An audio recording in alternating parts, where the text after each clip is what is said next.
Before we start the duel, I'd like to discuss the rules of this tag duel. Players cannot attack a player directly if they have not had a turn yet. Also, you cannot attack a player directly while their partner controls a monster. We start the duel, and Virgo activates Magishade Light Source, and reveals Magishade Pop-Up.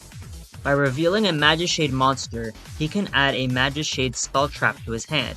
He adds Magishade Wall, then sets a monster and 2 spell traps. Wrench normal summons Bolt Cutter Shear in attack position, then attacks the set card, destroying Magishade Pop-Up. Shear's effect activates. If a monster on the field is destroyed, Wrench can add 1 Bolt Cutter monster from his deck to his hand, adding Bolt Cutter Clippers. Clippers effect activates, as it was added to the hand, special summoning itself, then dealing 1000 damage to a player of Wrench's choice. Wrench picks Raquel. Raquel yells at Virgo, saying he definitely has Magishade Wall set, which would let him negate the damage.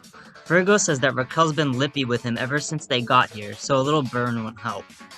Wrench activates Shear's effect.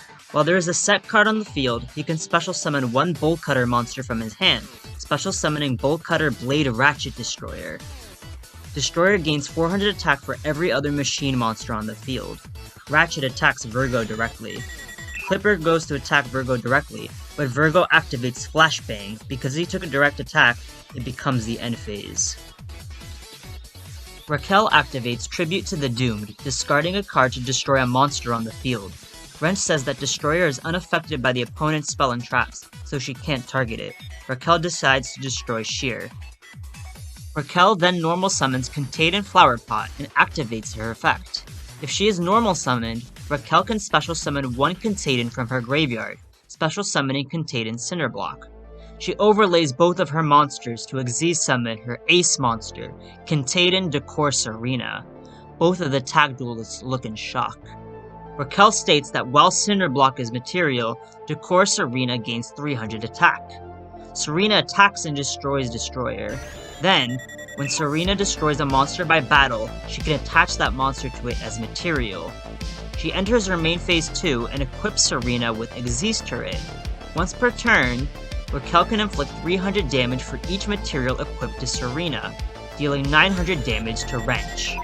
Then, during the end phase, because Flower Pot is material, Raquel gains 500 life points. Fang normal summons Cyberdark Pup, then activates its effect to special summon 1 machine monster from the graveyard, reviving Bolt Cutter Shear. Then, he can immediately tribute summon 1 machine monster, tributing both Clippers and Pup for Cyberbark Kaiserwolf. Kaiserwolf attacks Serena, and its effect activates. If it declares an attack, it can special summon 1 Cyberdark Pup from the hand, deck, or graveyard, special summoning a second copy of Pup from his deck. Raquel states that Decor Serena can detach a material to prevent a card on the field from being destroyed, detaching Flower Pot to prevent her own destruction. Fang states that whenever Kaiserwolf would deal damage by battle or its own effect, Pup will always increase that damage by 500, so the 100 damage she would have taken becomes 600. Its own effect, Raquel says in shock. Then Fang proceeds to set a card and end his turn, stating that during the end phase, if Kaiserwolf declared an attack this turn and the opponent controls a monster, it inflicts 1500 damage to the opponent. Pup's effect will increase that damage to 2000. Wrench then chains Bolt Cutter Clippers from his graveyard. If a machine monster were to deal damage by battle or its own effect, he can banish Clippers to deal an additional 1000 damage. The recipient of the blow would be Raquel. I've had enough! I activate the continuous trap, Magishade Wall! Once per turn, I can revert the effect damage a player would take to 0. Tell that dog to stay. Time to cut your rescue party a bit short, kid. I activate System Disabled. While I control a machine monster, I can target 1 face-up spell trap on the field and negate it. Nice try! I chain the second effect of Magishade Wall. By halving my life points and sending it to the graveyard, I can make the next damage a player would take this turn become 0. Raquel and I will always have each other's backs.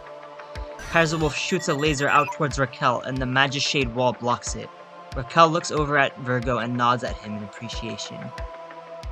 Virgo starts his turn, and because his opponent controls a monster on the field with the highest attack, he can special summon Magishade Pop-Up from his graveyard. He then normal summons Magishade Encore and overlays the two for his ace monster, Lifeless Mortality Dragon. Mortality Dragon activates its effect. By detaching a material, it can lower the attack of all other monsters on the field by 500 and gain attack equal to that lost amount until the end of the turn. Raquel turns to Virgo and lets out a big smile and does their signature combo. She chains Xyz's turret. By sending it to the graveyard, she can special summon one of Decor Serena's materials to her side of the field. She special summons Cinderbox in attack position. Then, Serena's attack is lowered as it no longer has Cinderbox's material. Finally, Mortality Dragon effect resolves, lowering the attack of all other monsters on the field, then gaining attack equal to the attack lost by this effect. Mortality Dragon is now at a sky-high 5,000 attack points, and attacks and destroys Bolt-Cutter's Shear, eliminating Wrench's life points. Then, Virgo states that while Magishade Encore's material, Mortality Dragon can attack twice per turn, so the dragon attacks Cyberbark Pup. Fang activates the continuous trap Cyberbark Pound. Once per turn, if a Cyberbark monster battles, he can destroy the opposing monster without applying damage calculation and special summon one Cyberbark token in its place. However, Virgo states that while Mortality Dragon is on the field, it drains the life force of all monsters on the field whose attack is less than their original, stripping them of their name, attribute, type, and their effects. Because of this, Cyberbark Pound can't function, as a Cyberbark monster isn't battling, and Fang is one-shot by the blow.